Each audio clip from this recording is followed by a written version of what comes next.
السلام علیکم۔ آج اس ڈاکیومنٹری میں اپنے تمام ناظرین کی توجہ ایک ایسے طبقے کی جانب دلانا چاہتی ہوں جن کے بارے میں ہم شاید تصور بھی نہیں کرتے ہوں گے، لیکن اس سے پہلے میں آپ کو یہ بتانا چاہوں گی کہ امپلائمنٹ لاء کیا ہوتا ہے۔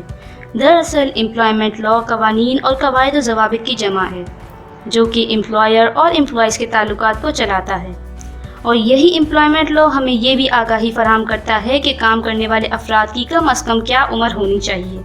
کہ اگر کوئی بچہ 14 سال سے کم عمر کا کام کرتا ہے تو یہ چائلڈ لیبر کہلاتا ہے۔ ساتھ ہی میں آپ کو یہ بتاتی چلوں کہ چائلڈ لیبر ہوتا کیا ہے۔ یہ دراصل معاشی سرگرمیوں میں بچوں کو مصروف رکھنے کا ایک رواج ہے، اور یہ ایک ایسا عمل ہے جو بچوں کو اپنے بچپن سے محروم کر دیتا ہے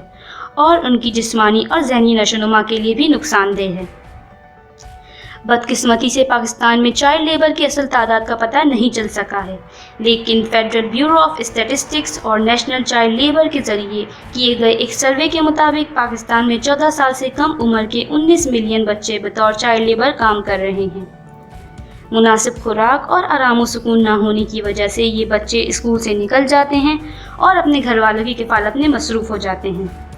وہ عمر جس میں ان بچوں کے پھول جیسے ہاتھوں میں قلم، کھلونے، کتابیں نظر آنی چاہیے، اس عمر میں ان بچوں کے ہاتھوں میں اوزارات نظر آتے ہیں۔ ہمارا اس ڈاکیومنٹری کو بنانے کا مقصد یہ ہے کہ اس ڈاکیومنٹری کی مدد سے ہم لوگوں کو معاشرے کے حالات سے روشناس کرانا چاہتے ہیں کہ جس عمر میں ہمارے بچوں کو ہماری قوم کے بچوں کو تعلیم حاصل کرنی چاہیے، اس عمر میں وہ کیسے کام کر رہے ہیں۔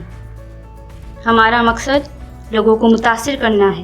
تاکہ وہ اس ڈاکیومنٹری کے ذریعے اس بدسلوکی کی طرف کچھ مثبت اقدام اٹھائیں۔ چائلڈ لیبر کے حوالے سے سخت قوانین موجود ہیں جو عام طور پر لوگ نہیں جانتے ہیں، اس لیے ہم اس ڈاکیومنٹری کے ذریعے ان قوانین کے بارے میں آگاہی فراہم کرانا چاہتے ہیں اور ساتھ ہی بچوں کے تعلیم کے حصول کے لیے بیداری پیدا کرنا چاہتے ہیں۔ ساتھ ہی چائلڈ لیبر کے حوالے سے چند قوانین موجود ہیں جو کہ یہ ہیں کہ آرٹیکل 11(3) کے تحت 14 سال سے کم عمر کوئی بھی بچہ کسی فیکٹری یا مائن یا کسی موثر ملازمت میں مصروف نہیں ہوگا۔ آرٹیکل 25(a) کے تحت ریاست 5 سے 16 سال تک کے تمام بچوں کو مفت اور لازمی تعلیم ایسے طریقے سے فراہم کرے گی جیسے قانون کے مطابق طے ہوا ہے۔ آرٹیکل 37(e) کے تحت ریاست کام کے منصفانہ اور انسانی حالات کے حصول کے لیے اس بات کو یقینی بنائے گی کہ بچوں کو ان کی عمر کی بنا پر چھٹیوں میں ملازمت نہ کی جائے۔ چائلڈ لیبر کے حوالے سے ہم نے 2 اہم شخصیات کا نظریہ جاننے کی کوشش کی ہے، جس میں غلام اکبر ملک جو کہ لائر رہ چکے ہیں اور اسلم شیخ جو کہ ہیومن رائٹ ایکٹیوسٹ اور سپریم کورٹ کے جج رہ چکے ہیں شامل ہیں۔ میرا نام غلام اکبر ملک ہے اور میں بیسیکلی اکنامسٹ بھی ہوں، پلانر بھی ہوں، لا سے ریلیٹڈ بھی ہوں اور ٹیکنیکل ایکسپرٹیز بھی ہے اور سوشل ایک سماجی کارکن بھی ہوں اور ایک سماجی اداروں جو ہیں ان پہلا کویشچن تھا کہ یہ چائلڈ لیبر کیا ہے؟ اچھا جی، چائلڈ لیبر کا اس کا جو ڈیفائن کیا گیا ہے جو لا میں ہے وہ یہ ہے کہ چائلڈ جو بچے ہیں ان کی جو اس کے جو رائٹس ہیں اس کو جو ہے وہ ڈپرائیو کیا جاتا ہے، یا ان کا جو پوٹینشیل ہے یا ڈگنیٹی ہے یا ان کی جو مینٹلی یا فزیکلی جو رائٹ ہیں اس کو جو ہے ڈیمیج کیا جاتا ہے، یعنی اس کا جو رائٹ ہے پہلے ان کو امپلائمنٹ بھی ہے،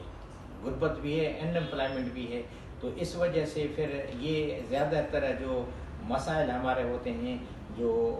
بیکورڈ ایریا ہوتے ہیں یا جہاں ایجوکیشن نہیں ہوتی ہے تو وہاں یہ اثر ہوتے ہیں۔ پارٹیکولرلی جو چائلڈ لیبر ان پاکستان جو ہے نا وہ زیادہ تر ہمارے آپ جائیں گے ایگریکلچر سیکٹر میں ہوتی ہے، گلاسز میں ہوتی ہے، بینگلس میں ہوتی ہے، سرجیکل میں ہوتی ہے، بیگنگ میں ہوتی ہے، اور پروفیشن جو چائلڈ کا ہے وہ پھر بہت سارے جو سوسائٹی میں ایشو بھی کریٹ کرتے ہیں۔ مقصد یہ میرا تھا کہ ہوتا ہے کہ وہ بچہ صحیح ان پٹ نہیں دے سکتا اور اس کو صحیح ویجز بھی نہیں ملتی بچے کی، کیونکہ وہ ویک ہوتا ہے، چھوٹا بچہ ہوتا ہے، تو یہ اس کا جو ہے اثر ہوتا ہے۔ اور اس کا جو ہے ہمارے چائلڈ لیبر جو ہے نا کافی پرابلم بھی کریٹ ہوتی ہے ہماری سوسائٹی میں، اس میں ان کے بہت سارے ایونٹس بھی ہوتے ہیں، بچوں سے زیادتی بھی ہوتی ہے، بچے کی صحت کو بھی نقصان دیتے ہیں، اور پھر اس میں کافی ریزنس آ جاتی ہیں. آپ مجھے تھوڑے سے لاز بتا سکتے ہیں which laws are implemented on child labor؟ وہ انہوں نے یہ کہا ہے کہ بھائی لیبر جو ہے، جو بچہ انڈر ایج ہوگا 14 سال تک، اس سے آپ لیبر نہیں کروا سکتے. 14 سال تک بچے کے، مثلا ملٹری سروس میں ہو تو آپ نہیں جا سکتا ہے 14 سال، اور 18 سال کے جو ہے اس کی کمپلسری ہے کہ ایجوکیشن وہ 16 سال کی کرے. تو میرا نام محمد اسلم اور میں یہاں سندھ ہیومن رائٹ کمیشن کا جوڈیشل ممبر ہوں. اس سے پہلے میں جج بھی رہا ہوں اور اس کے بعد سیکٹری لا بھی تھا. تو آپ کا جو پہلا کوشچن ہے کہ میں کب سے ہیومن رائٹ ایکٹیوسٹ ہوں، تو یہ تو اسٹوڈنٹ لائف سے ہی ہم اس میں ہیومن رائٹ ایکٹیویٹیز میں کام کرتے تھے. سندھ گریجویٹ ایسوسیشن ہمارے شہر شہزاد پور میں لاڑکانہ میں برانچ ہے، جس کے تحت ہم نے آنکھوں کے کیمپس کیے، یا اس کے علاوہ اور جیسے کوئی فلڈ آ گیا تو وہاں ان افیکٹیز کو ہم نے ساری چیزیں دی، راشن دیے، جو چیزیں ان کے رہنے کے لیے دی، بلانکٹس وغیرہ وہ دیے، کچھ کیمپوں میں کام کیا. علاوہ جی اور کوئی جس مشکلات میں کوئی آتی تھی ان کو، جو غریب لوگ تھے، تو ہم اپنے سندھ گریجویٹ ایسوسیشن کی طرف سے یا اور سماجی جو انجمنس تھیں ان کی طرف سے کام کرتے تھے. تو یہ تو ہم اسٹوڈنٹ لائف سے کرتے ہیں.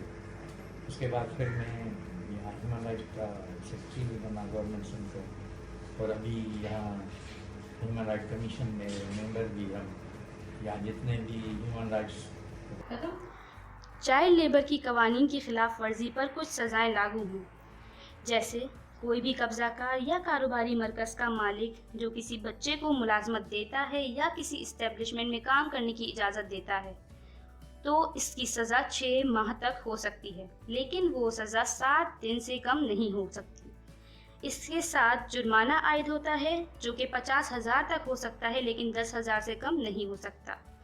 دوسرا یہ کہ ایک ایسا قبضہ کار یا مالک جو کہ سب سیکشن 1 اور سب سیکشن 2 کے تحت کسی جرم میں ملوث رہا ہو، پھر وہ اسی نوعیت کا جرم کرتا ہے یا وہ جرم کرتا ہے تو اسے قید کی سزا ہو سکتی ہے، جس میں 5 چائلڈ لیبر کی چند وجوہات ہیں، جیسے غربت، بے روزگاری، کم عمر بچوں کے لیے مفت تعلیم کا نہ ہونا، جہالت کا ہونا، آبادی میں بڑھتی ہوئی تعداد. یہ وہ وجوہات ہیں جو بچوں کو مزدوری کرنے پر مجبور کر دیتی ہیں. آخر میں آپ کو یہ بتاتی چلوں کہ چائلڈ لیبر کے حوالے سے ہمارا ذاتی کردار، ہمارا انفرادی کردار، ہماری انفرادی کوشش کیا ہونی چاہیے.